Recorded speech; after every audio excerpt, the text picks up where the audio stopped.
everybody, welcome back. I'm really loving that Christmassy music. I might record that and use it as my ringtone on my phone. I love a little bit of Christmassy music. All it is ordinary music with a few jingle bells in there. But welcome back. I hope you're having a great 1st of December. Here at Crafters Companion, we are celebrating the 12 days of Craftmas. See what we did there. And we're going to be giving you a free gift or a free item or a deal every week, every day rather. So today's a free gift is the Frosty and Bright die set. This is a foliage pack, so you can make this really beautiful Christmas tree, or you can make this little wreath. You're going to get all the little dies in there. To make that, and that is your free gift. Now, this is available on orders over £20, $20 or €20. There will be a different free gift tomorrow, or a different free offer for you tomorrow. So you just need to tune in and make sure you get all the goodies that we're giving you for the 12 days of Craftmas. Today, of course, it's not about Craftmas or Christmas. It's about gnomes, and there's no place like Gnome. Oh, I'm just trying to think of all these gnome puns. I haven't got very many of them. I'm not Ben. I can't come up with gnome puns. I might message Ben in a minute and ask him if he's got any gnome puns. But we've got a special deal on our gnome collection today, and we're going to be using that in the masterclass. So I'm not here on my own. I've got the lovely Jan here with me. Hi, I've got Jan. one for you, Becky. Huh? Show me the way to go, gnome. Dum, dum, I'm tired and I want to go to bed. Oh dear, no. No, we've had a little break. We've had some lunch. We're all good to go, and I'm really looking forward to this show. Actually, it appeals to my kind of crafting. I started out life as a stamper, and I still to this day love stamping and colouring, and this one just gives that little bit of extra fun, this collection. So you can stamp and colour to your heart's content, and then just have fun putting all the different scenes together. So I'm going to show you a few samples, so just to give you an idea of the kind of thing that we're looking at, and then I've got some nice demos planned for you throughout the next couple of hours. So we've got the little boy gnome, and he comes with accessories. So in this particular scene, he's sat there at the side of the river fishing away, and we did a version of this earlier in the wake up call if you were watching, and the scene behind him is part of that 12 by 12 paper pad that comes as part of the collection, and I'll show you that in a little bit more detail. For me, I think the best one in that collection by far is the little caravan there, and we've just put that on a cheeky little joyful card, and inside, look, he's there bringing his bunch of flowers for his little girlfriend there. I just think they are so cute. He's there fishing in the pond. He's got his Gnome Home sign behind him. He's all good to go. You can change the colours, you can change the styles. That is that gorgeous embossing folder, which is where we're going to start this afternoon. I did get my teeth in, Jan. I did demo it very briefly this morning in Wake Up Call, but we're going to have a look at it in a bit more detail and make it into a finalised project. And then this one, I said this morning, Rebecca, if you're watching, this one really did. I absolutely love this. So we made a little stepper card with it here. You can just see that design at the side. But turning that bride and groom, that little gnomes into bride and groom, I just think is ingenious. So I'm going to borrow this idea, and we're going to make it into a piece of home decor later on in the show, but absolutely gorgeous. They're just a really fun collection. There's nothing in there not to like, is there? No, they're really sweet. And like you said, if you want to start doing some colouring, they are great starting points, aren't they? They're not too big, they're not too complicated, and you're going to get a really great result from those. Yeah, and any colouring, I mean, my go-to colouring, as a lot of you know, is the alcohol pens, but you could use your watercolouring. You get a different look with them. You could use the coloured pencils. You can use your ink pads as a palette to use. There's so many different ways to colour. It doesn't have to be just alcohol colouring. That just happens to be my preference, and I always find myself reaching for the alcohol pens. But yeah, so many different ways and styles of colouring. Yeah. And if you're not a colourist, you could always stamp onto some pattern paper and then just paper piece bits in where you need it. So there's always a way around it if you're not particularly fond of colouring. So a really fun, I've had great fun with it this last couple of days prepping for the show. I really have. Oh, it sounds great. And this collection is really worth getting today because we've got it at a super good price. In your collection, you're going to be getting all these different items. So first of all, you'll be getting your sentiments. You've got some Gnome sentiments as well as some standard sentiments. So things like the Home Sweet Gnome, but you've also got things like Happy Birthday in there too. The next thing you've got is this caravan, which we absolutely love here. We think this is our favourite. I think we've all been talking about it. Great item here. You're going to be getting the dies as well as the stamps in there. Next thing we've got is the swing. So this swing contains different feet and a hands for your gnomes. You can make your gnome look like it's sitting down if you want to do that, as Jan showed us earlier on. Again, dies and stamps, you're getting it in there as well. Then this is the gnome accessories with the watering cans, the wheelbarrows, and all those sort of gnomey things that all gnomes need. Then we have this. I'm going to have to get a bit of glue to stick this on. This is your Svetlana, we don't know her name, female gnome. So you've got your dies, you've got your stamps here to make your little gnome, but you've also got some stencils in there as well, so you can embellish her hat and her gown. And we've got the same kind of format for Sven, our gentleman gnome, with his fishing rod and his little accessories in there too. You've also got this embossing folder and stencils, which you saw Jan show on Wake Up Call, and we're going to be looking at that in just a moment. So this looks really, really effective. Great item to have in this whole collection. And then finally, you'll get the collection of 12 by 12 paper pads. So you've got these are double printed, double-sided, so you've got different designs on each one of these. And these are a really kind of joyful, lively designs. They're going to be brilliant for all your sort of spring and summer makes. And we are getting started thinking about what's happening in the new year. £41.50 or $51.50. Platinum price is £33.20 or $41.20. Now do remember, you'll be getting your free gift. So if you spend over £20, you will get your Frosty and Bright gift here, which is a Frosty and Bright dies that we saw earlier on. Every day we're going to be getting a different offer or a different free gift, so you do need to log in and make sure that you're watching the correct show to make sure you get the right item.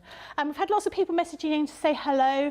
Hello from Charlotte. Afternoon everyone. I'm rearranging the dining craft room to fit in our Christmas tree. Oh, so exciting. Kathy says hello from Missouri. Robin, good morning from CT, chilly here this morning. Liz says hello from a very chilly Aberdeen. I imagine it's freezing there. Ooh, yes. Debbie, good morning from Michigan. There's no one like you too. Oh, bless. Barbara says hello, everyone from Indiana. Sam says good morning from a cold Darlington. Decided to tidy part of my craft room. It is cold up here. It is. Lillian says Jan and Crafters. Hi Becky, Jan and Crafters TV. Rachel. Suzanne says hi everyone. I've missed so many days recently. Happy to be here for a Jan and Becky show. Oh, we're happy to have you as well. That's lovely. Yeah, absolutely. Yeah. So definitely looking forward to seeing what you're going to be making on the show today. What I thought was, with it being a masterclass, I'm going to start out fairly straightforward, and we're just going to make a traditional 5 by 7 inch card, incorporating that gorgeous embossing folder. And then as I go through my demos, they're going to sort of increase slightly in difficulty, nothing too fancy, but just take it through that course of beginner to not advanced crafter, but just adding and just showing you some more ideas actually, rather than just making a card with them. So that's my job, and I sort of planned it out, and I was quite pleased with what I ended up with. So to start off, I did touch on this very briefly if you were watching Wake Up Call, but we'll actually look at it in a bit more detail and make it into a full project. So the summer scene is a 2D embossing folder, traditional size of 5 by 7, and you also get with it 2 stencils. So if I put those on here, that one's the actual embossing folder, and you can see the design clearly there. If you just want to emboss a piece of cardstock and leave it at that, that is absolutely fine. But we also give you a couple of stencils that allow you to then start picking out, so we can see the full parts and masking out areas, so that you can then add ink into the open areas, and that's what I'm going to show you how to do. So this one does the sunshine at the top and the first layer of the hills at the bottom, and then the second one has got the extra 2 hills here to bring in, and then just by rejigging it slightly, these 2 can either be shrubbery at the top of the hillside, or they can be clouds emerging from the hills into the sky, whichever you want to interpret it. So what we're going to do first is emboss the cardstock. So I've just chosen a piece of our all-purpose cardstock. I've cut it down to size. I'm going to pop it in the embossing folder, and you want the coloured side on the top. So the raised part of the embossing folders underneath, that's going to push up into the cardstock, and then you'll be able to feel on this side that this side is recessed.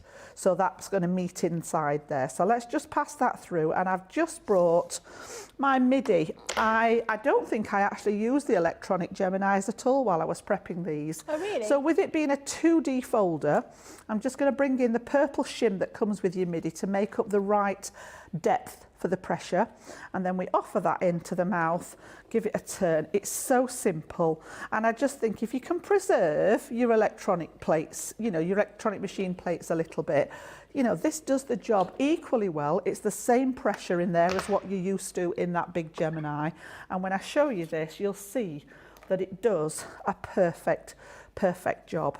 So when we take that out, if I tip it slightly, can you just see that gorgeous little scene that's appeared? Yeah. Now I know it's white cardstock, it's not the easiest to see, but we're going to decorate this now with the stencils. So I'm going to take the sunshine one first, okay, and these are designed where if you get them lined up, I can now see every other one of the sun rays here through that stencil. I'm not too worried about the bottom bit yet, I just want to work with the top. Now I just hold them in place.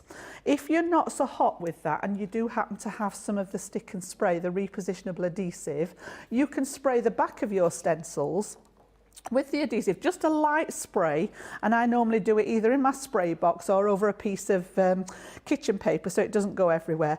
Light spray over the back, leave it for about 30 seconds for the accelerant to evaporate, and then it becomes tacky. So then you can actually pop it onto your card and basically secure it with it not moving around. As I say, I tend to just wing it and just hold it in place. Okay, when you finish with that, the tacky does remain on your stencil, so you'll probably get 3, 4, 5 sticks out of it. You don't have to reapply it each time you use it. And then all I do for safekeeping is cut a piece of acetate a little bit bigger than the stencil, and I'll stick one on one side, one on the other side, so that they don't stick together in your packet.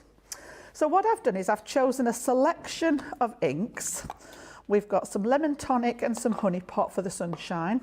I've got spring meadow and green topaz for the hills at the bottom, and then my area is just going to be some little clouds coming over the horizon there, and I've just got a little bit of the misty morning, which is a nice warm grey tone.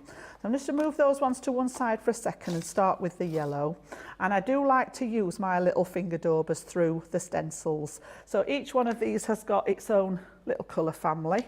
So we'll pop the 2 yellow ones out, and I'm going to start with that sunshine. I've chosen the opaque inks. This will work with the water reactive inks just the same. I find the opaque ones to be a little bit more pastel in tone, even though they're the same colour family. They're just a little bit more pastel in tone than the water reactive. Are they a bit chalky? Yes, yes they are, yeah. So again, all I'm doing is just gently, and I'm going with the direction of the stencil, just push it, and you can see how well that just sort of fills the card there. Just holding it in place, and obviously where we get a little bit longer ray, I'm just giving it more than one go.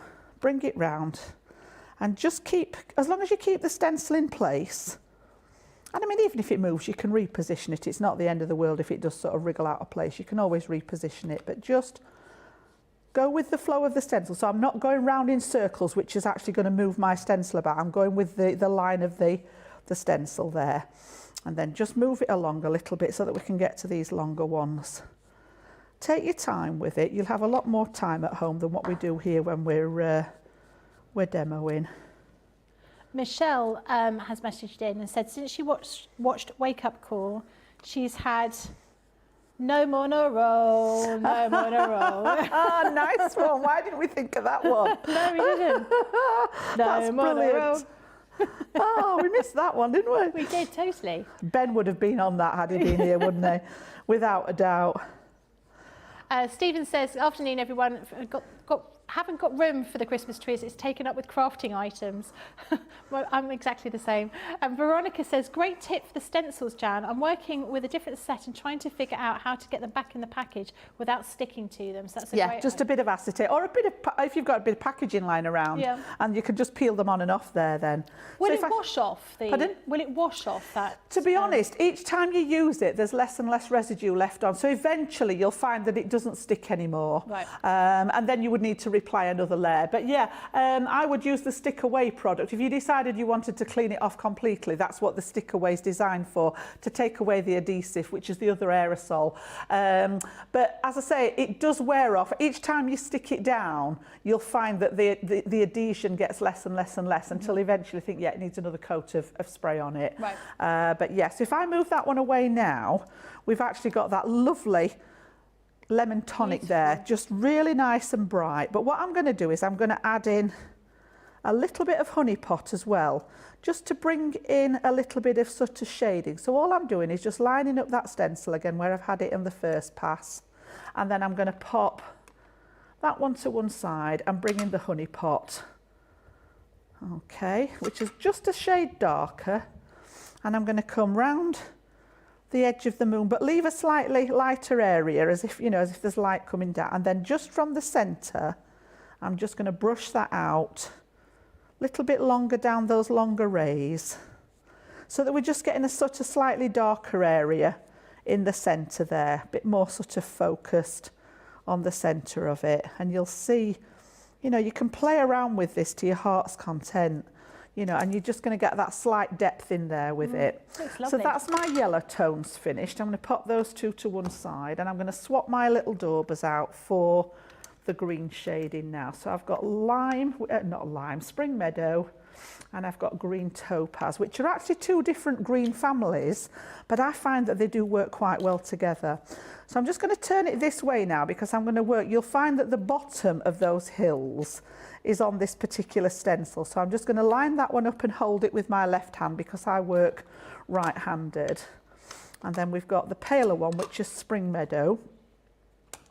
And I'm just going to bring that in from the top of the hill. So if the sun's shining, the light's going to be casting, you know, some sunshine over the top of the hills. You would expect it to be just a little bit lighter than the bottom of the hill that's in a bit more shade. So again, with the inks, you can still create that. And then with the green topaz, just from the bottom, I just want a little bit of the, and it's sort of a nice turquoisey green, this one. I like the topaz. And don't worry if it looks blotchy. Don't worry about that, because then I go back to the light one, whoops, don't roll away, and just blend it. So this time I have gone round in the little circular motions just to blend it together. And you can see we've got that sort of little bit of grass coming in there. And then on the other stencil, you have the other two parts of the hillside. So again, I'm just going to pop that one on. I'm going to keep it turned this way so that we can see what we're doing there. Line it up, and you can see which part of your card is raised. So there's no query about where it needs to lay. And then we're going to do exactly the same. We're going to bring that lime, that spring meadow one, down from the top, and again on that second hillside. And again, you know, there's not particularly any skill required for this. We're just applying ink. It doesn't have to be a sort of a Picasso or anything like that. It's just applying that ink in there. And then the green topaz again, up from the bottom to meet it. Same on this one. It looks so effective, and it's so quick to do, isn't it? It is reasonably quick. You know, you could actually get away with batch making these, and, you know, so to do 2 or 3 at a time. Once you've got the, and I mean, I've done it in sort of natural colours. You could go wild with this. Yeah. You know, you could have blue hills, you could have purple sunshine. It could be quite psychedelic. You know, it doesn't have to be. I've gone for the sort of more natural tones in the colours.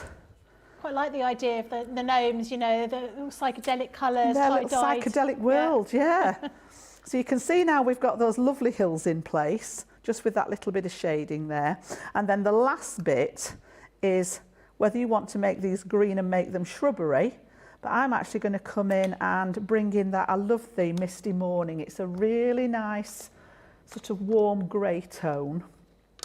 Put those to one side. And I need that one.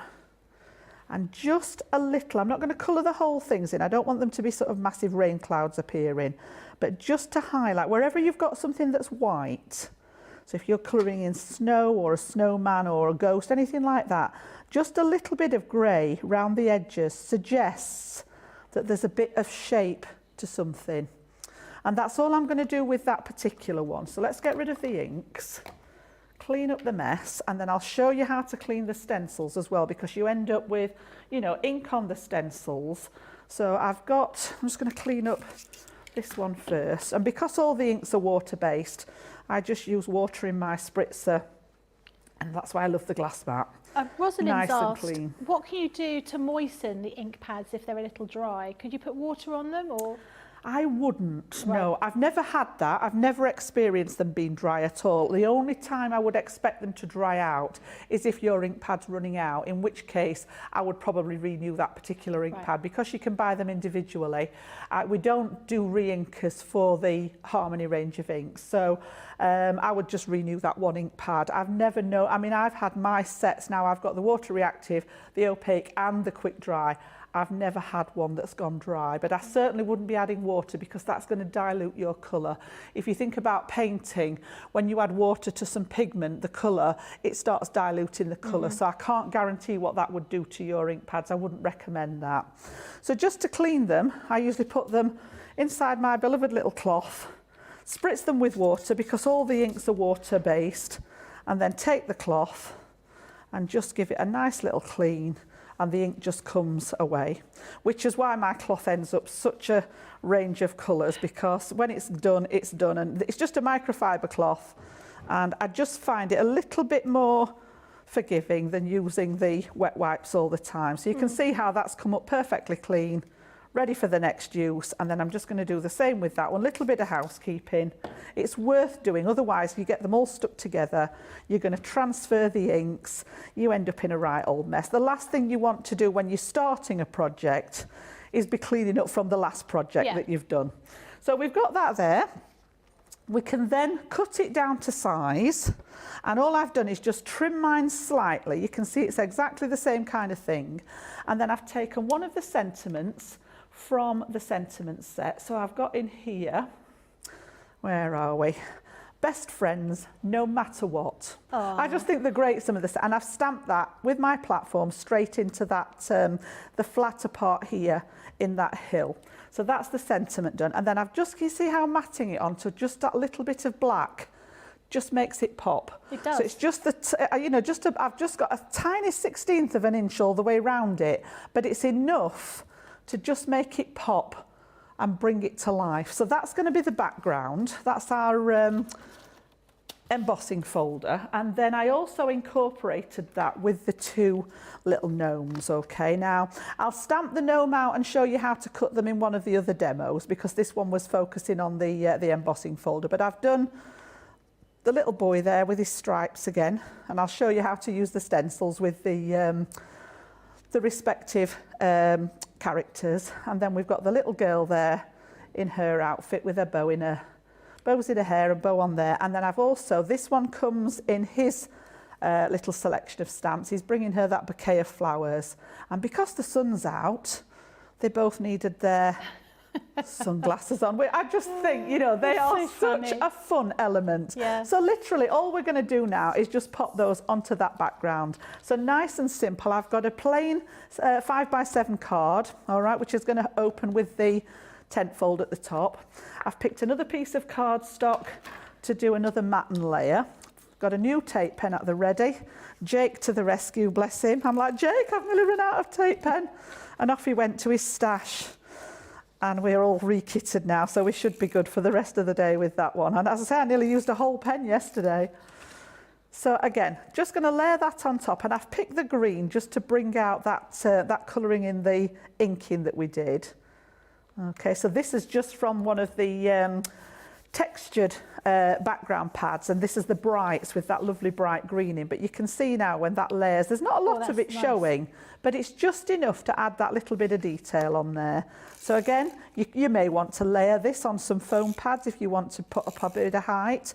I'm going to keep the background flat, and then I've got my little gnomes on some foam pads. So again, just that little tiny green border around the edge, just to add a bit more interest, because I wanted to keep it in the 7x5 size, which is a standard card size that you can get envelopes for. So we've got our card, which if I've done it the right way, yep, we're all good, just stands up like so. I mean, that's nice enough on its own, isn't it? Yeah. It's a standalone piece, isn't it? But we want to add those little gnomes in there. So again, as I say, I've just got some foam pads on the back of these at the ready. And because I'm going over the inked surface, I'm just going to pop a little bit of our tacky glue as well. So the foam pads are very sticky, but because this is ink on here and not just plain cardstock, I like to just pop a little bit of the tacky glue onto here, because that will then soak into those that background. So he's going to be stood here at the bottom, and then I've got these little sunglasses. I just think these little extra features, this is what makes it fun. So it's actually got his nose on there as well, so you can line it up, and there he is. That's so cool cute. Dude in his little sunglasses. And then he's carrying that lovely bouquet of flowers for his girl there. He's bringing her some nice flowers that he's picked from the garden. Okay. And that one's just going straight onto the cardstock, so I'm quite happy with that. And you can see his little hand at the bottom here as if he's carrying the flowers. So yeah, you can decide whereabouts you want that one. And then I've done the same with the little girl one from the girl set. So just take those backings off your foam pads. There's always one that's stubborn. And again, I'm just going to pop just a little tiny bit on the back of each one so that it can soak into that inked surface. And she's going to be stood at the side of him there. And of course, we need her sunglasses so that she can avoid that glare from the sunshine there. So again, just line it up with her nose underneath, and I just think they are so cool. Just really good fun, aren't they? So using that embossing folder as my background there, just telling that story however you wish. And he's just like, you know, would you like to come for afternoon tea? He's bringing us some flowers just to tempt her there. Oh, Great that's fun, lovely. aren't they? Yeah, that's great. Really, really nice. And I think you're right. You know, that just with that background, you can make a beautiful card. Just that on its own, as I say, would make a nice standalone card with a sentiment, wouldn't it? Yeah. Absolutely. Yeah. So this collection is half price today, £41.50, £51 or $51.50. So you've got loads and loads of different elements in there, all the elements you're going to need in order to make what you've just seen from Jan. But if you don't have all those inks, we do have some water reactive ink pads in our collection today. So this first one is a Friar Brown, you've got here. Then we've got Spring Meadow, which was one of the ones that Jan's just used in that demonstration. We've then got Lagoon. We've got Smoked Emerald. Then we have Green Topaz. Again, that was one of the colours that Jan used for that background. I can't say this word. Anthracite. Anthracite. Anthracite. That'll come to me later. Yeah. Never said. Jet Black is the next one. And then finally, Misty Morning, again, which Jan used for those little clouds. So this collection, it's £40 or $60. That's £32 or $48. That's your platinum price. So definitely worth adding to your ink pad collection. Then we have some tape pens, and we all need more tape pens. These are buy 6 and get 2 free. You know what they look like? They look like this. They're what we all have, we all need. You do not want to be running out and not having enough of these. So the price for these is £23.94, $41.94. Platinum price is £19.15 or $33.55. So the dotty ones have gone. How many? We get 22 metres in here. So you did 22 metres worth of sticking yesterday. I know, it's quite. It may not have been a new one when I started, because it's what I keep in my craft bag. So I may have used it previously, but still, yeah, there was a lot of sticking yesterday, wasn't it? We did an awful lot of sticking. I'm trying to think. I can't even think what I did now. And that's without much sleep. I can't even think what we did yesterday. What did I do yesterday with Leanne? I don't know. I wasn't here. I've got no idea. I was stuck nesting dies. The focus was nesting dies. Do you know, I was getting a bit worried then. So just blame everything on my age now. That's it. Just everything is to do with my age. Heritage dies. Yes, we did that gorgeous craft along box, didn't we? I got a complete blank then when I was just trying to think what I did yesterday. Oh, it comes to us all. I can't remember what I did yesterday. We've got a few people messaging in. Rhonda says, I'm a gnome and I live in a caravan, said in Sarah's voice. That was what I had in my head, actually. And Coletta says, so cute, Jan. Coletta, thank you very much for the decorations. I've got mine. I absolutely love it. Oh, I put it in my in the only room that I've done that's Christmassy so far is my downstairs loo, which is very Christmassy, and so it's been hanging up there. And my son went, "When have you had time to do that?" And I was like, "I didn't. This was from a little gift that came in. So thank you very much. Really do appreciate anything that you send us, and that was a beautiful item that you sent us too." So we're going to carry on with a masterclass on doing more gnominess. More gnominess, yes. Lovely. So what I want to do this time then, first of all, I just want to concentrate, if you haven't seen this collection before, on just working with, we're going to use the little girl gnome. So we get all the dies that we need to cut everything out. You get a set of stamps, and then you get the stencil in there as well, which I'll come to in a second. So you can see you've got your little gnome. These are her wings that you can put behind her. You saw me use the little sunglasses. I've actually stamped out the little pot of flowers that we're going to use for this one, and I've also stamped out the little watering can from this one as well, and just coloured those in ready. And then I've taken one of the other sets, which I'll talk about in a second, but I just wanted to show you how simple it is to actually work with these. We're not going to do a lot of colouring on it. I'm just going to stamp her out and show you how to die cut them. So again, all my stamping's been done on Nina cardstock today. If I've been using my alcohol markers, it's my go-to cardstock when I'm wanting to use alcohol pens as a colouring medium. So I've taken her, we're going to pop her onto the cardstock and then pick it up with that platform. And then the next thing to be aware of is whatever your colouring medium is, you need the correct ink to stamp your line art with. So because I'm using alcohol pens to colour with, I want an alcohol proof ink, and I've got my alcohol pen here just to remind me that I'm on the right track. So I'm going to ink up my little stamp. So is that the grey colour? This is Flagstone. Yes, well spotted, Becky. We do the black, yeah, and we do 2 shades of brown, but 95% of the time I actually prefer the Flagstone. I find it's not quite as harsh as the black on the white card. Yeah. It's just got that little bit of a, a softer edge to it. Again, that is just pure preference.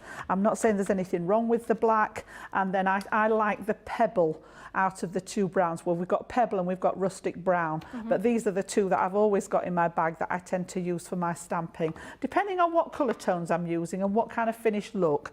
Sometimes I'll use the brown ink rather than the grey. So I'm just going to transfer her onto that cardstock, give it a good press down, and you've got that lovely little image to play with then. As far as cleaning goes, she gets treated to a quick wipe across. I'm not too precious about them. They come up fine time and time again, and then get her back on there so that she doesn't get lost. I keep them on the carrier sheets, and don't be tempted to throw this one away.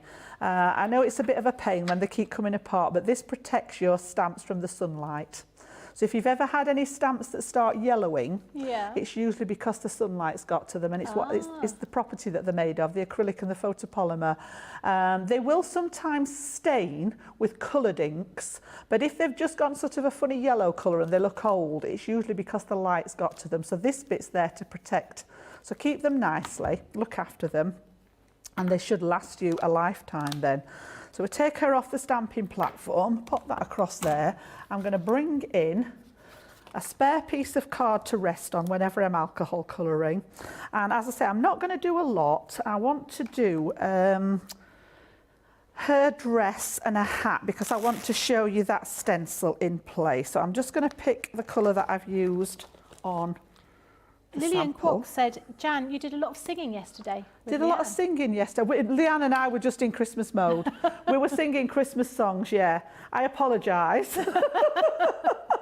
I sing away in the car to myself, and I just think everybody else is going to enjoy it. Might not be the case, so I apologise. Christmas singing is oh, always we did, good. yeah. We got all sorts going on yesterday.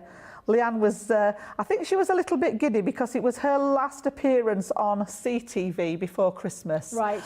She said she's obviously she's got her other job in the office, which is very, very, we wouldn't be here what we're doing without our Leanne. So yeah, she'd gone back to her day job, as she calls it. And I think she was a little bit high on Christmas spirit because it was her last time on CTV before Christmas. So she's been with us quite a few times this last few days while our Ben's out on tour with Sarah.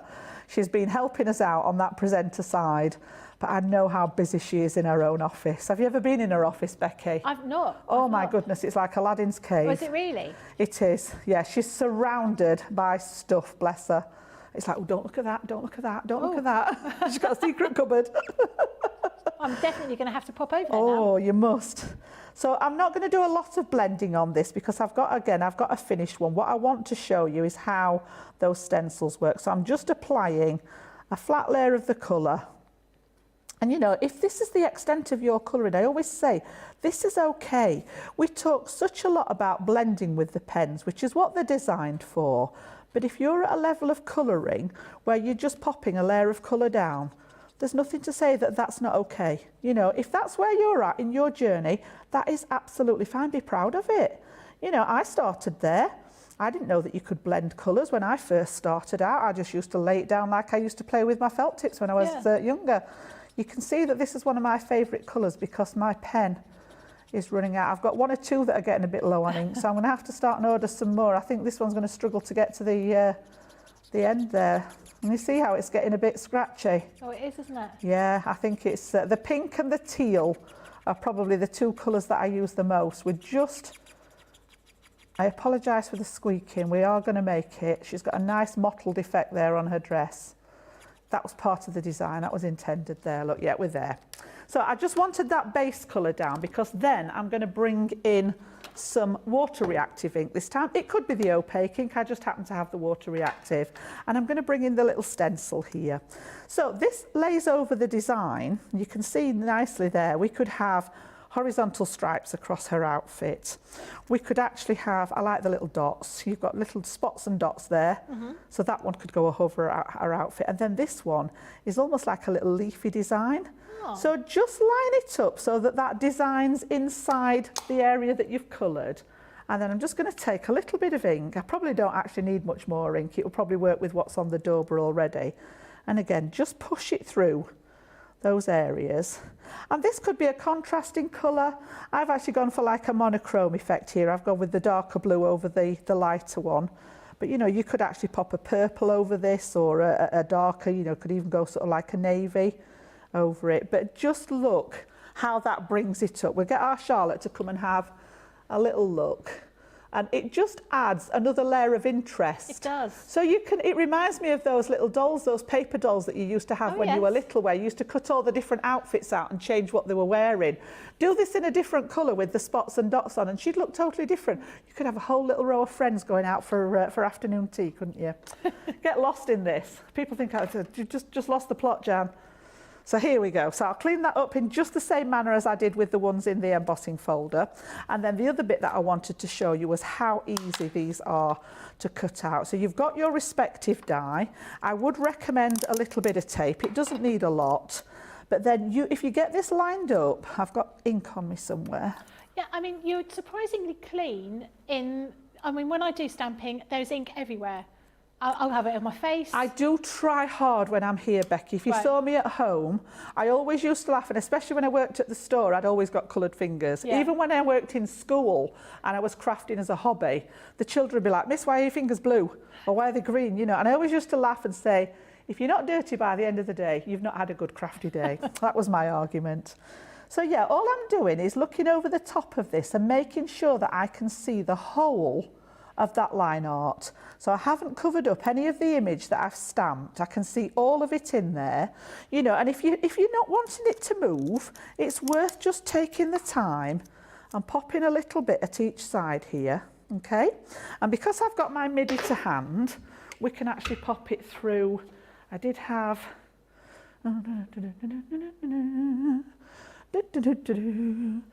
she says, I did have the folder for it somewhere.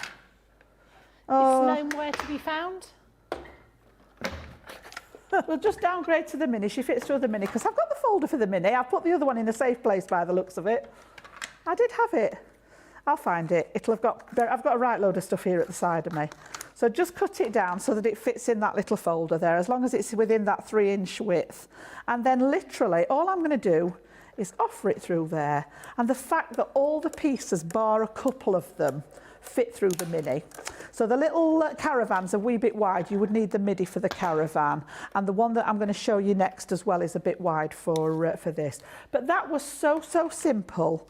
And there you go. Lovely. She's cut out perfectly.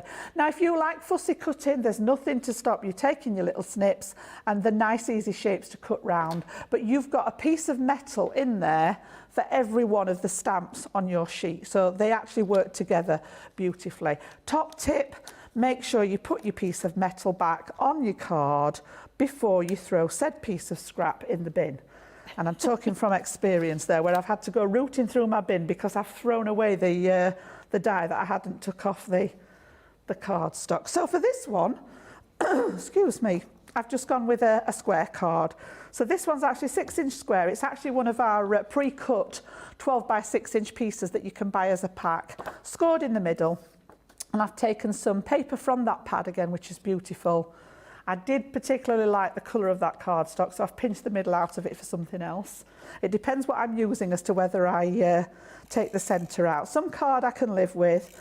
Cards in colours that I like, I do tend to sort of take that centre out to use on another, or for matting and layering a sentiment or something like that. So again, that's going to go on the front nice and simple. And then I'm just going to bring up that paper pad for you, because in the back of the paper pad, and these are fabulous, you've got all your, you know, beautiful designs in there that Becky showed you earlier, and in the back there are sheets of scenes. And I just love these. I think if you're on your journey, beginning of your crafting journey, don't worry about making all those fancy backgrounds that we talk about, you know. By all means, have a play, but don't get too worried about it, because you've got the perfect backgrounds to pop your little gnomes into. You know, we had the guy sat fishing earlier at the side of the river. When we did him earlier, we used this background with the river in here, and we just popped him sat fishing there in the river with his pork pie and his hamper ready. Again, I'm going to use this one later. Love this one. But all I've done is take one of those. For this one, I simply cut it out of the sheet. That is exactly the same size as what's come out of the sheet. I've just trimmed it with my guillotine to pop in my card. This time, I've actually just used a circle die and cut. You can see where that's come out of that particular one there. And I just wanted this as the element to go on the card. So let's just move that out of the way. And I'm going to put this on here, so that I've got that back. It almost looks as if you've cut into the card. It's creating an illusion that you're looking through it, which I quite liked. So I'm just going to pop that down next, and then we're going to build that scene on top of it. And I've got lots of bits again, as I say, that I've prepared ready for you. One of which is that lovely little swing. She's going to be sat on the swing in this one. So again, I'm just going to eyeball that it's about the centre. That's good enough for me there. Get that one stuck down. And then we've got... you know, I'm more organised than I know. I've got it out ready, look. So we've got the garden swing there, the gnome swing. So this piece creates that lovely arched branch. Here, look. And then when you die cut it out with your die that comes with it, you've got that lovely sort of feature there to bring in from the side of the card. So we're actually going to pop this one on here as if it's coming from the side of the card for somewhere for it to sit on. And in here, you also get, you might think, what on earth's that, Jan? What is that? You know, it looks like a dog toy, doesn't it? But it's just, again, it's ingenious. If you put this on here first, whereabouts she's going to be sat, and then this was the one I've just coloured, but I've got one here where we've actually popped all the colour in. I did the same design on her little dress. And then pop her on here. Her little hands look as if she's holding onto the swing. It's incredible. But she's currently doing something I wouldn't advise. She's stood up on the swing, and that's not allowed. It's dangerous. So in that set as well, you get these gorgeous little feet that when you put those on, all of a sudden, She's sat on the swing enjoying herself now. So let's get that bit stuck down. I'm just going to pop a little bit of wet glue on the back of here so that I don't snag all that branch that I've already done. And again, this is all stamped and coloured exactly the same way as what I did with that little gnome. So it's stamped out with the ink, coloured in with my alcohol markers. And then I'm just going to put this in place, a little bit of the tacky glue on the back of there.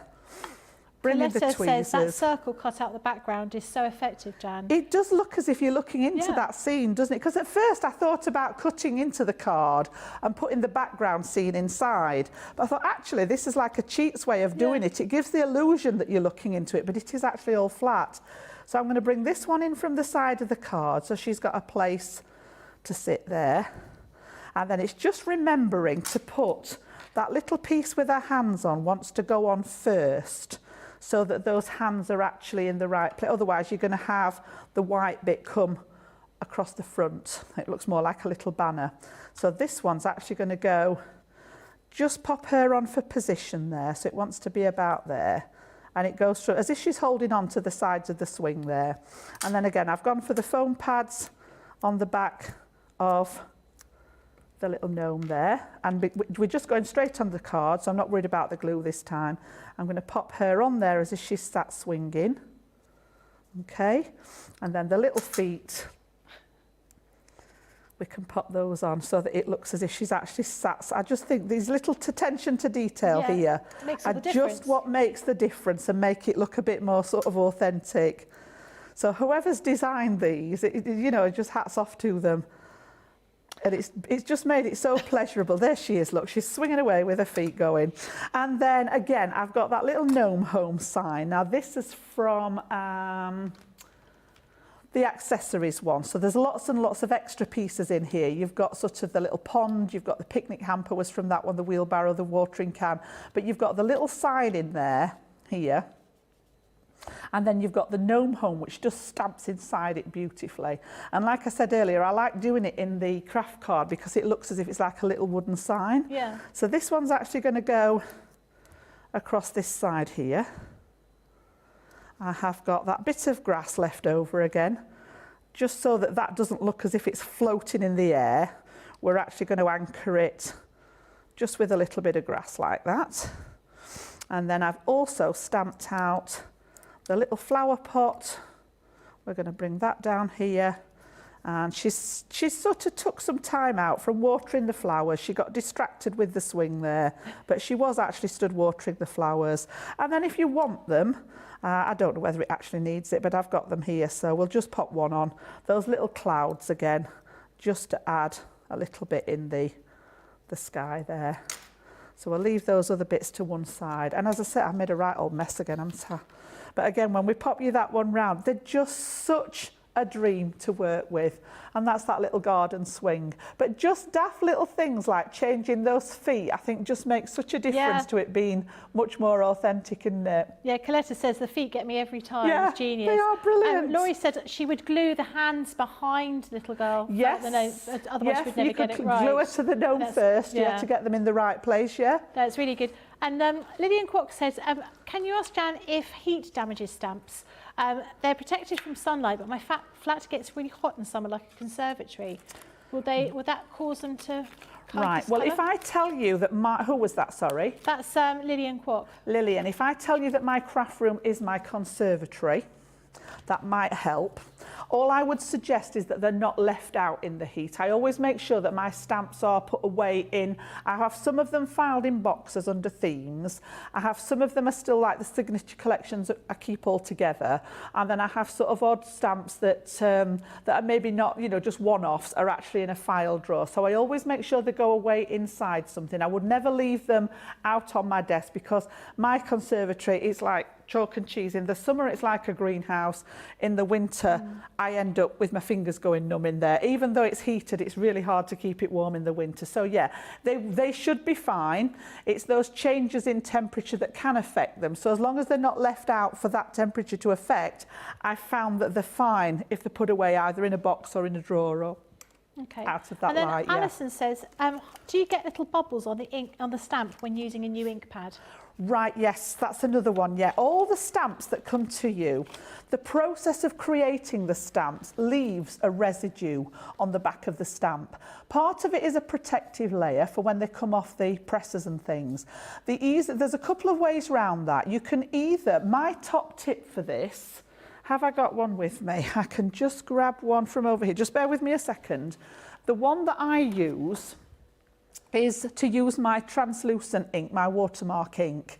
And I put this on first, all right? And then, for example, if I was coming to my Flagstone alcohol proof ink, I'll put that over the top. Now, this doesn't damage this, in my opinion. I've been doing it for years. But what it does do is create the barrier between that layer that's on the stamp and the ink that you actually want to use. And I only find you have to do that on the first time you use the stamps. Okay. Alternatively, some people like to just take a very, very fine emery cloth and just take it to the surface of the stamps. And I mean very fine. I'm not talking about your husband's sandpaper out of the garage, just very, very fine emery cloth. And basically what it does is dislodge that sort of residue. But what happens when you put the ink on, you'll find that it goes into like little droplets, into little beads, because it's fighting the residue that's on the stamp. Once it's gone, should be fine. Okay, brilliant. Thank you very much for that. And if you do have any other questions, do message in. Fire them away, yeah. Yeah, exactly. You know, any questions about anything at all, you know. Do you want to know what band Fatboy Slim was in before he became Fatboy Slim? I know the answer to that. So this is all this collection from the Gnome collection that we've got here. Now do remember, today is our first day of 12 days of Craftmas. So we're giving away a free gift, or we're giving you a special deal for every day of our 12 days of Craftmas. The special deal today is this. This is a free gift. This is your Frosty and Bright foliage dies. So you've got loads and loads of different pieces of foliage. So you can make a Christmas tree like that, or you can make a little Christmas wreath. Great for adding into your stash. You'll get this as a free gift. You spend over £20, $20 or €20. So definitely worth doing as well. Now we have some gorgeous glitter card. I mean, it's so beautiful. 70 sheets in this collection, and we've got a whole stack of different colours. So the first one here is your lilac, really beautiful. This is our total on-brand colour. This really is, isn't it? Then we've got royal blue in this really, really dark, bright blue. We've got rose gold. We've got pale silver. We have Christmas green, or Xmas green. I'm going to call it Christmas. Baby pink. We have baby blue. We've got black. We have ivory, which is almost sort of a gold colour. And then we've got copper. So 70 sheets altogether. The price for this is ridiculous, actually, to be honest, isn't it? £19 or $28, £15.20 is platinum price, or $22.40. That's madness. So if you get that, you can have that. Yeah. And all the colours in the glitter card range, Becky, is all designed colour-wise to complement the Centura Pearl colours. Right. So if you've got copper in the glitter card, it will tone beautifully with copper in the Centura Pearl, and so on and so on. So they're all matched up to work with them. So if you wanted to mat and layer with them, or if you wanted to do sort of a, you know, a contrast with them, they will work beautifully. Mm. No, absolutely right. Now, I made a bit of a mistake then.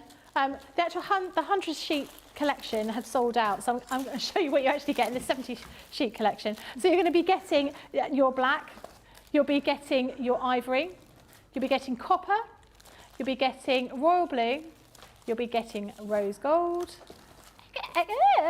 Xmas green, don't know what happened then. And then you're going to be getting the lilac. The other ones are not available in this collection, but they are still available on the website. So sorry about that. I was giving you too many good deals. But yeah, have a look on the website for that. Take this opportunity to check out your baskets. Do remember, if you're going to be spending over £20, $20, €20, to make sure you get your free gift. And we'll see you in a couple of moments.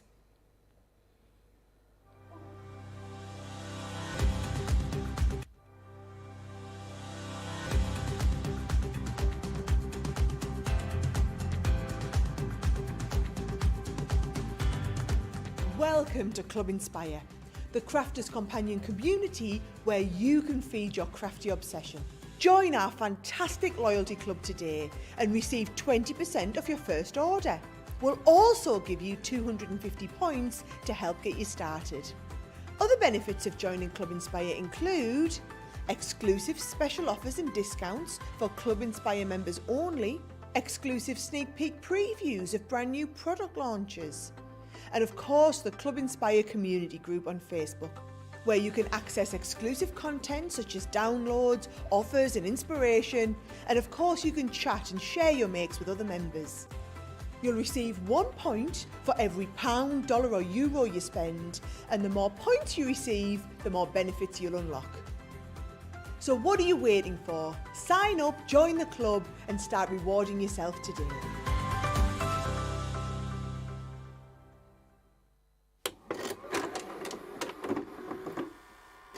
Many of our viewers bring up time and time again, and that's our wax seal gate. Thinking, Joe, it might not work as well because I've put too much.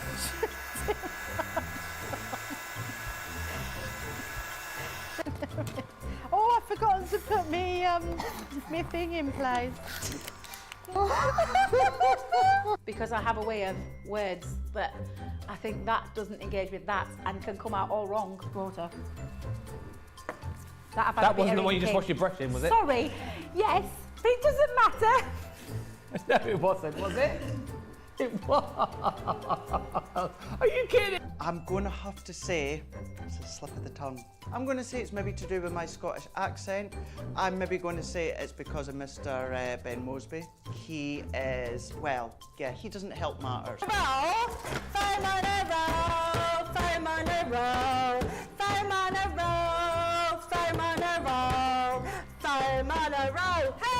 I've made pots that have exploded when I fired them.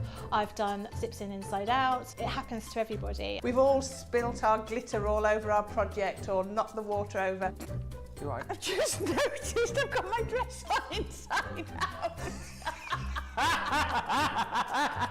So I was messing about doing some backgrounds with the sparkling, took the lid off it and managed to catch the pot somehow, and the whole thing came towards me, down my front, across my lap, onto the floor. I went to reach for the water and, you know, do the tapping with the and so there was less tapping and more sort of a tsunami. I've got some.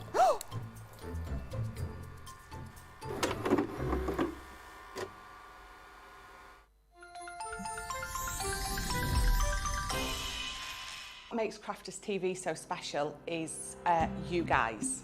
It's really special because the experts are really experts. They're really skilled at what they do, and they want to make sure that the audience also improves on their skills. Crafters TV is so special because you've got together a really sort of key group of people and people that are very passionate about the products. Crafters TV is so special because it's a unique community that we have with each other where we can learn and grow and communicate with each other. Community, the family spirit, the education, everything to do with craft. We are all like-minded people who share a passion. I love all the inspiration the demonstrators bring and all the knowledge for us out here. What makes Crafters TV so special? 100% it's the interaction. No other crafting TV channel or show has the same interaction. I love the community, I love chatting live, I think that's the best part. And it's gone beyond crafting because we've become friends. It feels to me to be a really, really close relationship with our customers and viewers. You guys make us feel like we're part of your family. I've never been on the show before, but one of my friends who I did meet from CCTV encouraged me, and I was on the craft along. A massive team of people, and I think they've all got their role to play, and it just brings everything together. It allows us to do our job and just love it. The people, obviously. The people not just here at Crafts Companion, but the viewers that watch us. I mean, everybody. We have this real magical essence about it. Bye for now. Bye.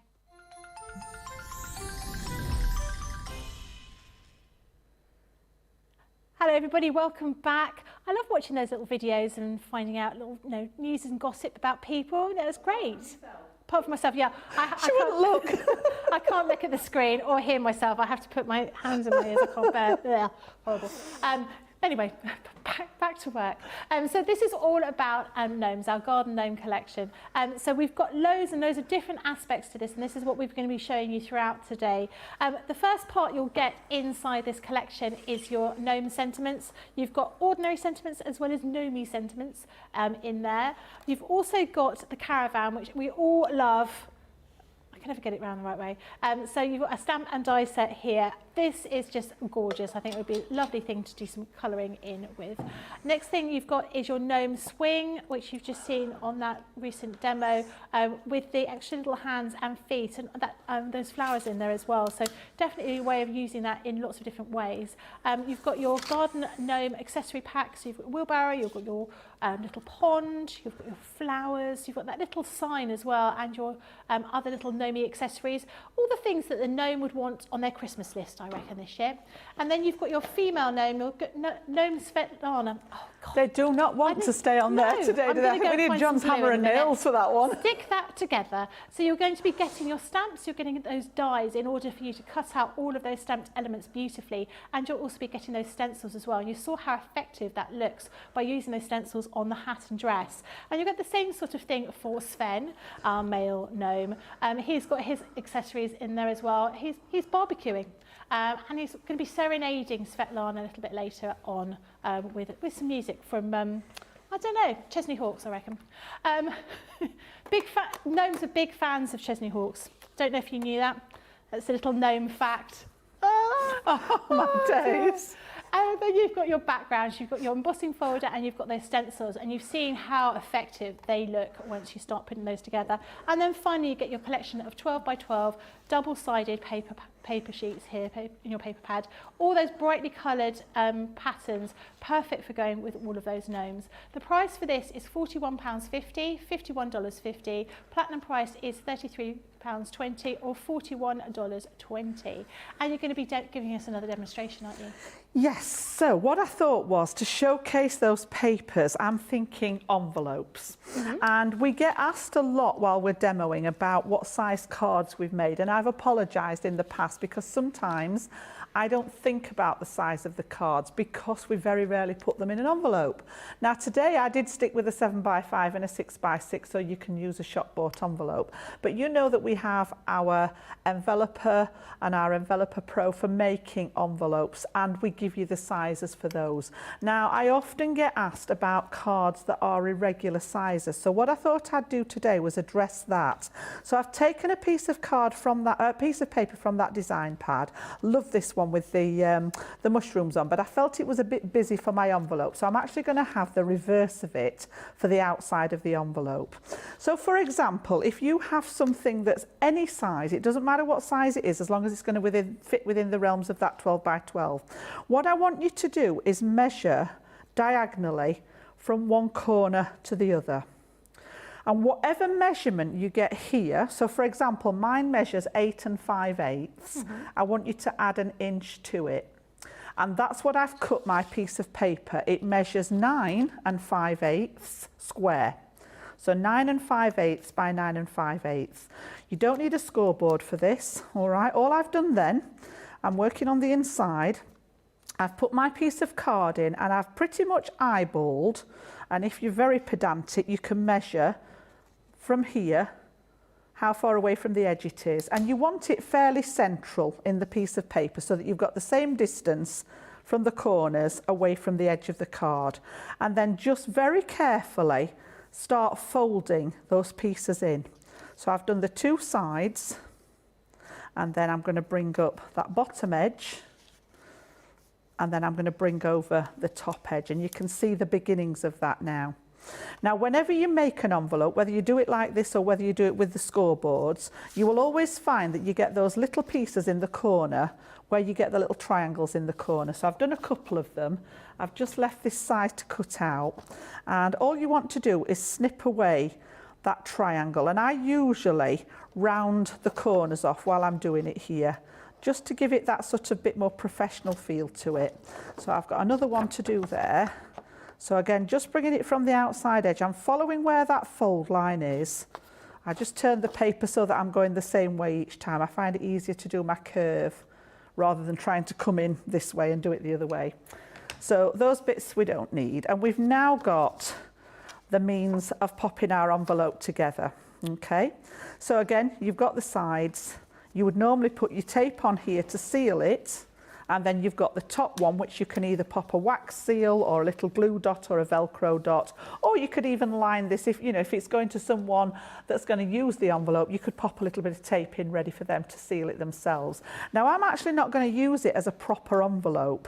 If I turn over this one, you can see that I've actually made my own little invite.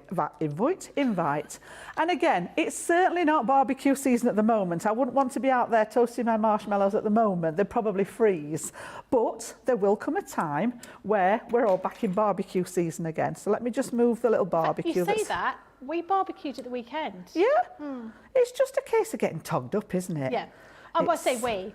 I stayed inside, my husband went outside and barbecued some burgers. That sounds about right, yeah. Some things are just nicer cooked on the barbecue, aren't they, than done in the oven, I agree.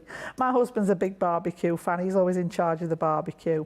But you can see this fits in here beautifully now, you know, so that when we want to come to package it, and that will work for any size. It doesn't matter what this dimension is, as long as adding the inch comes within that 12 by 12, you can make an envelope this way to fit anything that's an irregular size.